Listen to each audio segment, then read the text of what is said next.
Good morning, I'm Diane Macedo. Thanks for streaming with us. In today's update, the UK is the first country to approve the Pfizer vaccine. It's expected to be distributed there within the next 7 days. UK Health Secretary Matt Hancock vowed to get the vaccine live on TV to encourage anyone concerned about its safety. And as we await COVID-19 vaccine approval in the U.S., a CDC panel is now recommending healthcare workers and nursing home residents be first in line.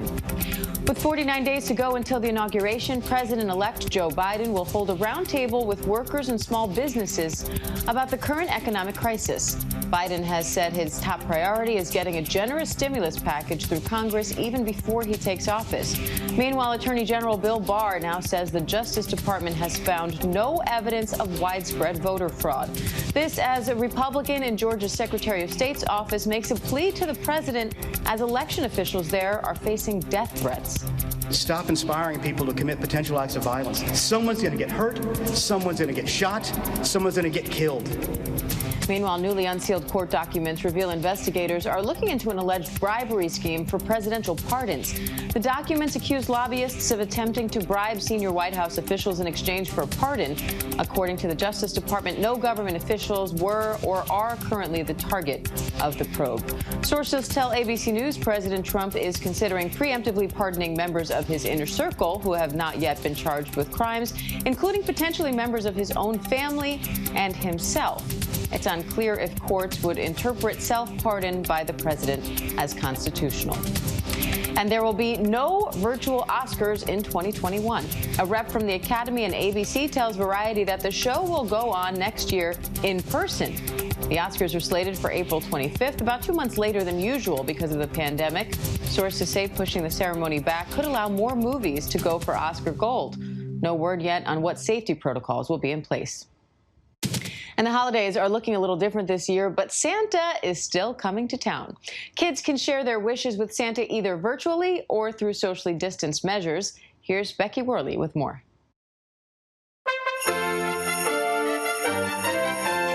The magic of Christmas brings joy to children everywhere. But this year, the pandemic is making things look a little different, including Santa himself. Nationwide, his elves are coming up with inventive ways for us to still see Kris Kringle. Like this sleigh at the Park Meadows Mall in Colorado. Yeah, that'll keep 6 feet of distance. Or at Bass Pro Shops, they have Santa behind plexiglass and donning a face shield. Or at the Lincoln Park Zoo in Chicago, where Santa is masked up and taking pictures from a safe 6-foot distance. Now, if you do want an in-person visit, experts advise checking on Santa's status at your usual mall or tree lot. Or you can try whereissanta.com and be sure to make reservations whenever possible. But if an in-person visit is not in the cards, there is another option. Oh, Merry Christmas! Zoom Santa. I mean, nobody understands work from home like this guy. There's CreateHolidayMagic.com offering an interactive experience, including a personalized live Zoom call with the man in the red suit. There's story time with Santa and even photos with Santa for kids or pets. It's finally time to meet the one, the only Santa! Macy's has a free interactive experience that culminates in a selfie with Santa. For sisters Carly and Megan, seeing Santa in any form is a thrill. Maybe he'll have to wear a mask when he delivers presents. The Mall of America offering a virtual experience with Santa and his elves from the Candy Cane Institute at the North Pole. So we met Ginger and Sprinkles. Their virtual experience, worth it. The magic of Christmas, persevering through this pandemic. And if kids are worried about Santa's ability to travel on Christmas Eve delivering gifts, remember the COVID vaccine is just around the corner. And my sources tell me Santa is way up high on the list to get it early. He is an essential worker and he does reside in a communal living space. You know, he lives with elves. So I think Santa's going to get that vaccine ASAP, Diane. All right, good reporting, Becky Worley. Thank you. And joining me now for more on how to help kids through this holiday season is Child and Teen Development Specialist Dr. Robin Silverman.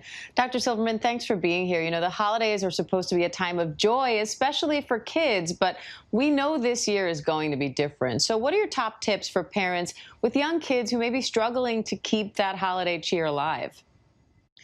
Well, the holidays can still be so joyful. So don't let that go. Make sure that you involve your children in what a joyful holiday would look like, even if it feels like you have to make some changes. Ask them questions, very pointed questions. What do we think we can do for Grandma this year when we're not seeing her? Or what gift might be really wonderful for Uncle Steve? Brainstorm great ideas with them. And even if they seem silly at first, it may be the very thing that sticks. And don't forget that some of our joy comes from giving. So what can they give that might be different this year? Leaving a pie on the neighbor's doorstep.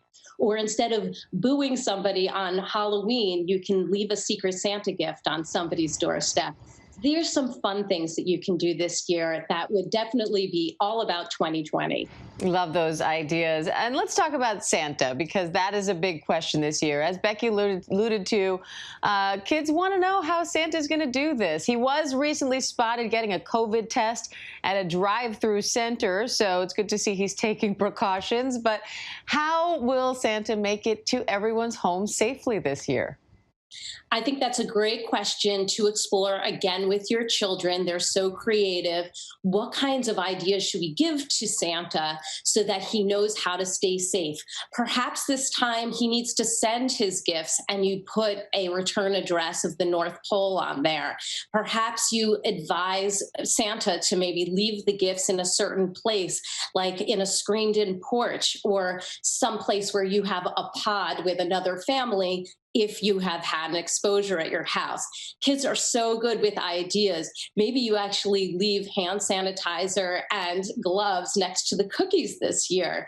Think about what would help to keep Santa safe and keep that magic alive for those kids. And this pandemic has taken a toll on children's mental health with virtual learning, social distancing, you name it. So how do you make the holidays feel more normal for kids, or is that not important? Actually, so traditions do help to ground children. So some of those traditions you absolutely could keep alive, going out to see the lights, having that special breakfast. But it's also a time when magic can really happen and you can come up with new ideas. So maybe this time you go out for a midnight ride around to see the lights. Maybe you decorate your cars in the neighborhood and have a Christmas parade that way. There are some ways that you can celebrate that maybe you haven't thought of. And perhaps the idea you come up with this year is the very idea that sticks for the next year and the years after. So don't belittle a little tweak in your tradition to make it work for this year and many Christmases to come. We might start some new traditions this year. Dr. Robert Silverman, it's great to have you on. Thank you. My pleasure. And the Oscar-nominated actor known for playing the role of Juno and starring in The Umbrella Academy has announced he is transgender and is now named Elliot Page. Page posted on Twitter that the joy is real but also fragile right now, calling attention to the violence so many trans people face. Janae Norman has that story. This way. This morning, a Hollywood star sharing a powerful message. Elliot Page announcing he's transgender, writing, "I want to share with you that I'm trans. My pronouns are he, they, and my name is Elliot." Because you're like the coolest person I've ever met. And you don't even have to try. Page, formerly known by the name Ellen, shot to stardom more than a decade ago in his Oscar-nominated role as a snarky pregnant teen in Juno. Yeah, I'm a legend, you know? They call me the cautionary whale. Now, the 33-year-old actor says he is profoundly happy, writing, "I can't begin to express how remarkable it feels to finally love who I am enough to pursue my authentic self." Look, I didn't know who I was, but I do now. Page is now starring in The Umbrella Academy, which was just renewed for a third season. I don't want to hurt you. Netflix, which airs the show, responding to the announcement on Twitter, writing, "So proud of our superhero. We love you, Elliot." We're going to see him play totally new characters now.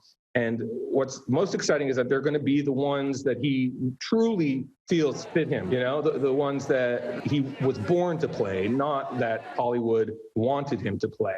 In recent years, trans visibility has expanded in Hollywood. Actress Laverne Cox starring in Orange is the New Black. Olympian Caitlyn Jenner introducing herself on the cover of Vanity Fair. And the hugely popular show Pose, which centers on trans characters, racking up Emmy nods. But there's still a long way to go. For those living their truth, coming out as trans can be dangerous. According to the Human Rights Campaign, at least 40 trans and non-binary people have been murdered this year alone, the majority being trans women of color. Page revealing he's scared of the hate, citing the staggering discrimination and violence trans people face, writing, "To all trans people who deal with harassment, self-loathing, abuse, and the threat of violence every day, I see you, I love you, and I will do everything I can to change this world for the better." Page publicly came out as gay in 2014 and has long been a supporter of LGBTQ+ rights. There are pervasive stereotypes about masculinity and femininity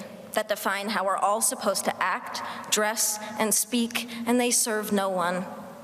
Anyone who defies these so-called norms becomes worthy of comment and scrutiny. Page now celebrating his identity, supported by his wife, Emma Portner, who wrote on Instagram, "I am so proud of Elliot Page. Elliot's existence is a gift in and of itself. Shine on, sweet E. Love you so much." And talk show host Ellen DeGeneres tweeting, "Sending love to my friend. You inspire me with your strength, courage, and honesty." When somebody like Elliot Page, that people have respected and admired for years, tells them that he's a transgender person, it helps them understand a little bit more about what it means to be trans and helps them realize that they are going to be meeting transgender people in their real life in the future. In that post, now liked nearly 2.5 million times, Elliot pointing out that within the trans community, 40% of trans adults report attempting suicide. But he writes, "The more I hold myself close and fully embrace who I am, the more I dream, the more my heart grows, and the more I thrive." Diane. Leading by example there. Janae Norman, thank you. And now for your latest science and technology headlines, here's Mona Kozar-Abdi. In today's Tech Bytes, short-form video streaming service Quibi has officially shut down. The company had announced plans to close up shop just months after it launched with a $1.75 billion investment. Quibi's creators say the pandemic drastically cut demand for entertainment while out and about. Cyber Monday was a record-setting day. Customers shelled out nearly $11 billion online, making it the biggest online shopping day in U.S. history. During 1 hour, $12 million were spent every minute. Hot items include Apple AirPods and Lego sets. And finally, a new timeline for landing humans on Mars. It comes from Elon Musk. He says he is, quote, highly confident that his company can put humans on the red planet by 2026 and possibly as soon as 2024. Those are your Tech Bites. Diane, I was thinking Puerto Rico, but now I might have to check out travel deals on Mars. Back to you.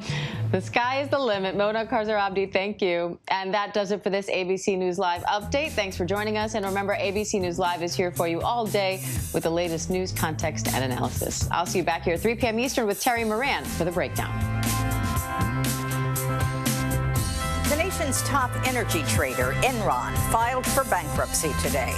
Enron also hit Dynegy Incorporated with a $10 billion breach of contract lawsuit.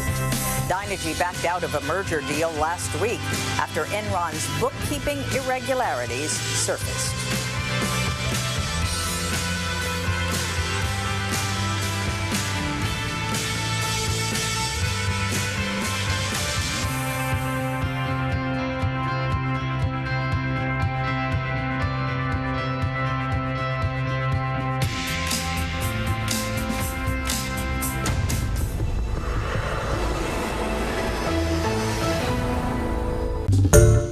Hi everyone, George Stephanopoulos here. Thanks for checking out the ABC News YouTube channel. If you'd like to get more videos, show highlights, and watch live event coverage, click on the right over here to subscribe to our channel, and don't forget to download the ABC News app for breaking news alerts. Thanks for watching.